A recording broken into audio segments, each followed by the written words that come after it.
মানুষের বিভেদ তৈরি করে কিভাবে বামফ্রন্ট সরকারকে হটানো যায় সেই পরিকল্পনা করে তার প্রায় ৪৫ বছর অতিক্রান্ত।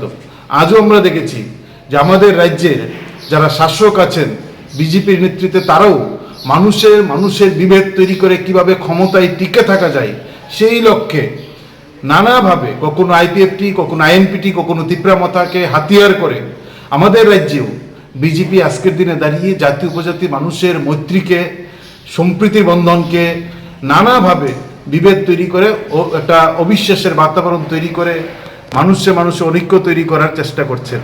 ফলে যে লড়াই 1980 সালে করতে গিয়ে শহীদ হয়েছিলেন কমরেড গৌতম প্রসাদ দত্ত, তার শহীদের ৪৫ বছর পরও আজকের দিনে এই লড়াইটা আরও আমাদের তীব্র করতে হবে। গোটা রাজ্যের ছাত্র যুবদের, বামপন্থীদের, ডিওয়াইএফকে, যে আজকেও এই উপজাতি অনুপজাতি মানুষের মধ্যে বিভেদ তৈরি করার জন্য আজকের শাসক গোষ্ঠী অত্যন্ত সক্রিয়। তারা মানুষের বিভেদ তৈরি করে ক্ষমতায় টিকে থাকতে চায়। ফলে এই মানুষের বিভেদ রক্ষার গুরু দায়িত্ব, যা অতীতের ঐতিহ্য হিসেবে বামপন্থীরা, ডিওএফ যা দায়িত্ব পালন করেছেন, আজকের দিনে দায়িত্ব পালন করে আরও বেশি বড় দায়িত্ব আমাদের সামনে। আমরা গোটা রাজ্যের যুব আন্দোলনের কর্মীদের কাছে আমরা আহ্বান করব রাজ্য সেন্টার থেকে, যে এই লড়াইয়ে আমাদের গুরুত্ব দিতে হবে, দায়িত্ব নিতে হবে।